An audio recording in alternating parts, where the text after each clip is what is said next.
देश के दो ऐसे राज्य जो आदिवासी बहुल क्षेत्र के रूप में जाने तो जाते हैं, लेकिन दोनों राज्यों की राजनीतिक परिस्थिति बहुत अलग है।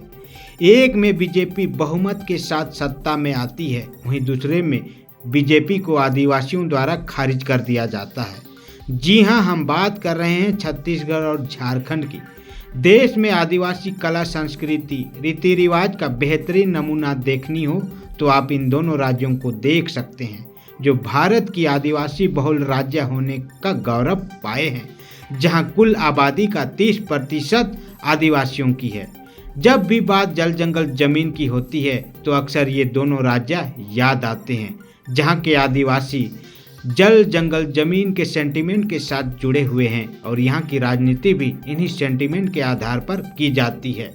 लेकिन जब बात स्टेट पॉलिटिक्स की होती है तो दोनों राज्यों की राजनीतिक स्थिति में बहुत अंतर पाया जाता है। साल 2023 के आखिर में छत्तीसगढ़ विधानसभा का चुनाव संपन्न हुआ, जहां बीजेपी 90 सीटों में से 54 सीटों पर प्रचंड जीत दर्ज करती है। छत्तीसगढ़ चुनाव इसलिए भी चर्चा में रहा क्योंकि यहाँ के विधानसभा चुनाव पर पूरे देश की निगाह थी।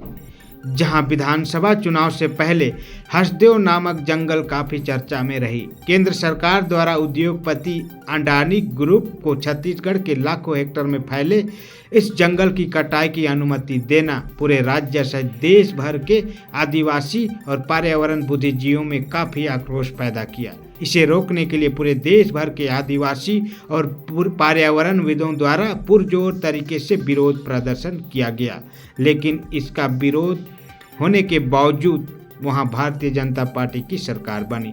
वहीं दूसरी ओर झारखंड की बात करें तो हाल ही में विधानसभा चुनाव में इंडिया गठबंधन प्रचंड बहुमत के साथ 81 सीटों में से 56 सीटों पर जीत हासिल की।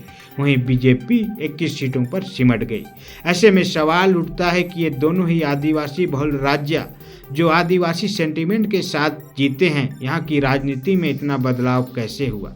छत्तीसगढ़ में बीजेपी का जिस कदर विरोध प्रदर्शन हुआ था, वहाँ ऐसा लग रहा था कि बीजेपी कभी सत्ता में नहीं आ पाएगी, लेकिन वहां बहुमत के साथ सत्ता में आती है।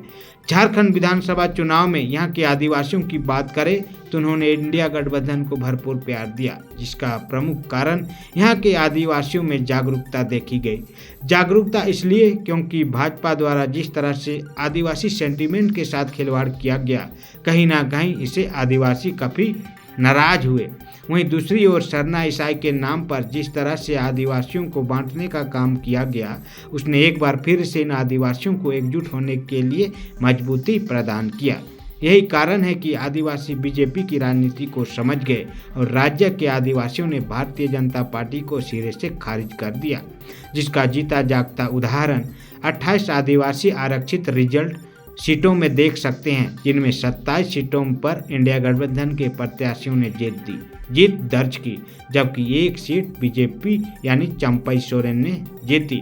झारखंड की राजनीति में आदिवासियों द्वारा भाजपा को नापसंद करने के पीछे के कारणों को देखें तो यहाँ रोटी, कपड़ा और मकान की राजनीति से निकलकर आदिवासी अपनी अस्मिता, हक, अधिकार के लिए सबसे चिंतित रहते हैं। यही कारण है कि झारखंड जैसे आदिवासी बहुल राज्य में सीएनटी, एसपीटी एक्ट में छेड़छाड़, लैंड बैंक के जरिए जीएम लैंड की लूट, पेशा कानून के प्रति सरकार की उदासीनता, वन अधिकार क्षेत्र से आदिवासियों के अधिकार को समाप्त करने जैसे नीति कहीं ना कहीं भारतीय जनता पार्टी के लिए हानिकारक सिद्ध हुई। यही कारण है कि झारखंड में रोटी, कपड़ा, मकान, सड़क, नाली, गली की राजनीति शुरू पर यहाँ के आदिवासियों ने अपने हक, अधिकार और अस्मिता के आधार पर अपने मत का इस्तेमाल किया, जिसका सबसे ज़्यादा फायदा इंडिया गठबंधन को मिला। ऐसे में झारखंड की आदिवासी राजनीति और अन्य राज्यों की आदिवासी राजनीति में काफ़ी अंतर देखने को मिलता है, जिसका सीधा और सटीक कारण यहाँ की जल जंगल जमीन के प्रति लोगों की सेंटिमेंट है, जो काफ़ी भावनात्मक रूप से आदिवासियों से जुड़ी हुई है। बाकी आप क्या सोचते हैं, आप अपनी प्रतिक्रिया कमेंट बॉक्स में दे सकते हैं। जोहार।